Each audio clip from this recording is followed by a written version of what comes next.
Most first-time founders are bleeding money in ways they can't even see. You're manually sending emails at 2 a.m., copy-pasting customer data between tools, and chasing failed payments you didn't even know existed. Here's what nobody tells you. 30% of your work could be automated, but oftentimes we end up doing it manually because we think that automation is complicated, but that's a lie. There is a way to implement these automations that you can 10x your startup speed with half the cost. My name is Jihad Iqbal.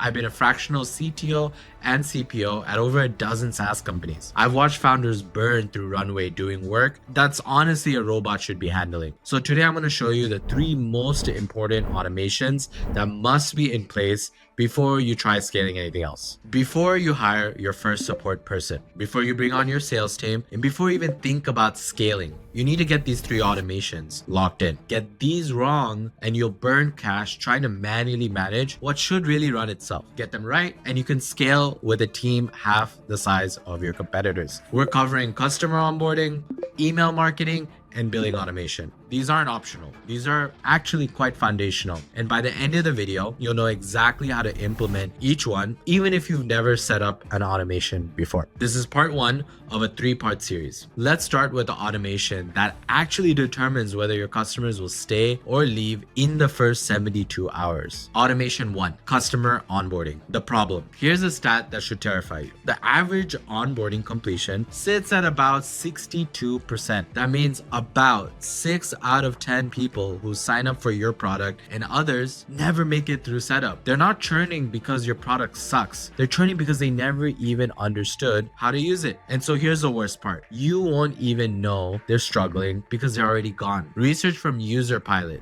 shows that effective onboarding automation can reduce time to value by 50% and increase activation rates by the same margin. Think about it. Half your churned users could still be customers if you just had an onboarding automation. Why this matters more than you think. When someone signs up for your product at 2 a.m. on a Sunday, they need guidance right then. Not a couple days later when customer success can get to it, not a few days later when you're responding to a ticket. They need it right then, and they're not going to give you a second chance. So we need to address this immediately. Automated onboarding delivers welcome sequences, it guides users through the initial setup, and celebrates early wins without you even having to lift a finger. It works while you sleep, and it scales infinitely while never forgetting to show up. So what that actually looks like. Here are the 3 core components. In app guidance, which tools like User Pilot or App Queues, there's user guiding, they create interactive product tours and tooltips without writing code. These UI elements appear exactly when the user needs them, teaching them how to extract value at the critical moment. User clicks a feature, tooltip appears. User completes a task, a celebration modal pops up. No developers are needed. Behavioral email sequences also complement this by reaching users outside the product. If someone completes account setup but hasn't used a core feature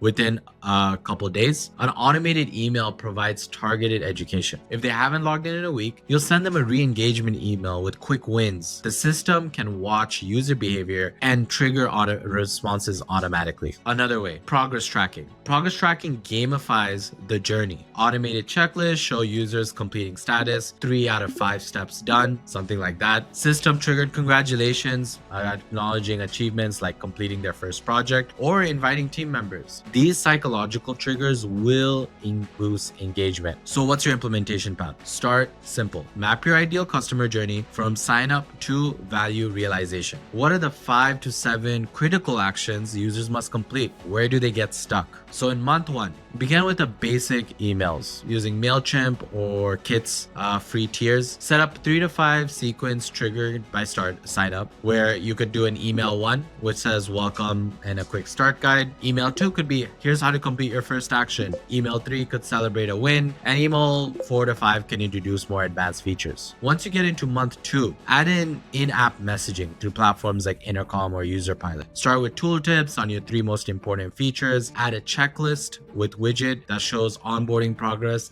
layered with celebration modals so users feel like they completed something meaningful. Focus your measurement on these 3 key metrics. Time to first value, which is how long from sign up to first meaningful action. Activation rate, percentage of signups who complete key setup actions. Feature and feature adoption. Are users discovering and using key features? Strong SaaS companies aim for 75% onboarding completion rates and below 7-day activation timelines. These aren't vanity metrics. These numbers directly predict the top and the beginning of the customer journey that will have long-term impacts on their retention and revenue. Here's automation number 2, email marketing, the ROI reality. Email marketing remains still one of the highest return on investment channels for B2B SaaS companies, period. But most founders treat it like an afterthought, manually sending off one-off emails and wondering why leads go cold. Automated email systems should be working around the clock, nurturing leads while you sleep, and then re-engaging inactive users while you're in meetings, and driving conversions without you constantly having to do this manually. Marketing automation platforms reduce lead response time by up to 40% through instant behavior triggered messaging. When a prospect downloads a white paper at 11 p.m. and a random night, your automated system should immediately deliver relevant case studies and schedules follow-up touchpoints. This velocity creates competitive advantages. Prospects engage with the first company that provides value, not exactly because it's the best solution, but it addressing their core need immediately. The 4 core sequences you need. Welcome sequences is the first thing, which establishes the first impression. When someone subscribes or signs up for a trial, an automated welcome email introduces your brand story, explains your features, and gets them started quickly. Here's the key. Don't pitch, just educate. Email 1 might be a welcome, and here's what to expect. Email 2 might be the number 1 mistake people make within the category. And email 3 could be how X customer name achieved this result in 30 days. You're building trust. You're positioning your product as more than just another tool, another subscription. Educational drip campaign, which transforms prospects into informed buyers. Automated content delivery provides values through tutorials, use cases, and best practices tailored to the subscriber segment. The sequence positions your SaaS solution as the natural answer to the problems you help them understand. So rather than saying, buy our product, you're saying, here's how to solve the problem. Educational sequences can run over a couple weeks with emails every 2 to 3 days, generally maybe even 2 to 4 weeks. Each email should teach something valuable. The pitch will come naturally at the end. Re-engagement workflows, which recapture inactive users. When users' activities drops below a defined threshold, they should automate an email trigger, offer incentives, showcase new features, or simply check in. These campaigns can recover 15 to 30% of churn. That's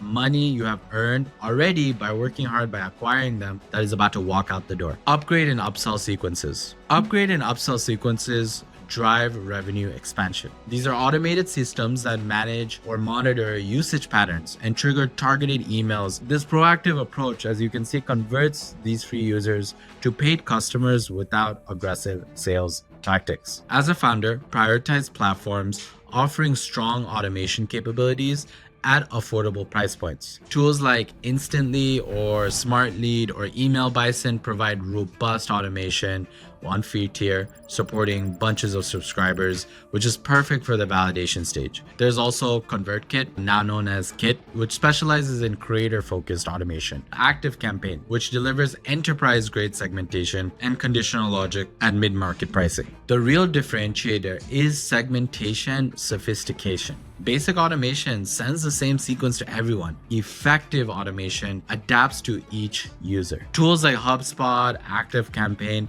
they enable complex conditional branching that makes emails feel personal, not robotic. The personalization drives 2-3 times higher conversion rates. Finally, automation number 3, billing, the silent revenue killer. Now listen, this one is a non-negotiable. If you're handling payments manually, you're losing money every single month through missed renewals, failed payments, and invoicing issues. Billing automation transforms these vulnerabilities into systematic reliability, achieving 95% automation from contract signature to cash collected. Here's what most founders do not realize. Industry research shows 20 to 40% of subscription payments fail due to expired cards, insufficient funds, or just technical issues. 1 in 5 payments just fails. Without automated, systematic retry attempts with escalating customer communications, these failures is just money left on the table. Automated dunning system. This is what recovers 60 to 70% of failed payments through intelligent retry logic and customer notifications. That's real money. If you're doing 10K in MRR and 20% of your monthly payments fail, you're losing 2K a month. That's like 20% of your revenue. Automated dunning recovers about half of that in every single month. So you do the math. So here's what you're actually automating. Subscription management. Subscription management handles plan creation, customer assignment, upgrades, downgrades, and everything else. These systems automatically calculate prorated charges when customers change plans mid-cycle, when users upgrade on day 15 of a 30-day billing cycle. Systems automatically prorates the remaining 15 days with a new rate. No spreadsheet math, no manual invoicing. It just works. Automated invoice generation. Automated invoice generation creates professional, accurate invoices instantly when renewals trigger. We need that document trail. The system pulls customer data, calculates the amounts, including taxes and discounts, and distributes these invoices via email. Templates maintain brand consistency, while dynamic fields personalize each invoice, so people know what they're paying for. Payment collection and reconciliation. Payment collection and reconciliation complete the cycle. They integrate payment gateways like Stripe, PayPal, or Authorize.net processes transactions automatically. Successful payments update customer records, generate receipts, and reconcile accounting systems without manual data entry. Failed payments trigger dunning workflows automatically. Revenue recognition and reporting. Revenue recognition and reporting provide real-time financial visibility. Automated systems will track MRR or annual recurring revenue, churn rates, expansion revenue. These metrics update continuously, enabling data-driven decisions without waiting for monthly financial closes. Now, how do you select the right platform? So Stripe dominates for the developer-friendly payment processing and basic subscription management. It's an API-first approach. It enables custom integrations while handling PCI compliance automatically. For startups building custom billing logic, Stripe provides the foundation at 2.9% plus 30 cents per transaction. Start here unless you have a specific reason not to. There's other tools as well, such as Chargebee and Recurly, which specialize in comprehensive subscription management. These platforms handle complex billing scenarios, dunning automation, and revenue recognition with minimal development. Pricing starts at somewhere between a free tier to $300 a month, plus transaction fees, scaling with revenue. You graduate here when you need advanced features, complex pricing models, sophisticated dunning workflows, detailed revenue analytics, or multi-currency support. Another tool could be Paddle, which uniquely serves as a merchant of record, which assumes liability for sales, tax compliance. Globally, it was somewhere between 5% plus 50 cents per transaction. This trade-off makes sense for early stage companies selling globally. So what's the implementation timeline? Billing automation must be operational before you acquire your first customer, not after, before. Week 1 to 2, choose your platform. Week 2 to 3, set up subscription plans. Week 3 to 4, configure dunning workflows, which are the automated retry attempts for failed payments, and set up invoice templates. Integrate your accounting system if you have one. Go live only after you've tested the scenario. You don't want payments failing. That's just money lost. You want successful payments, failed payment scenarios, upgrades, downgrades, cancellations, refunds. So that's basically it. These 3 automations, customer onboarding, email marketing, and billing, form, I believe, the foundation of a great SaaS operational workflow. It's not necessarily about scale as much as it is saving you the headache, where you can focus on the most important things, which is going to be the most leverage you can do with your time. Pick just one of these 3 to implement this week, but don't try to do all 3 at once, just one. So subscribe is so you don't miss that. Drop a comment telling me which automation you're implementing first, or if there's an automation that I missed at this foundational level, and I'll jump in with any specific advice. So I'll see you on the next one.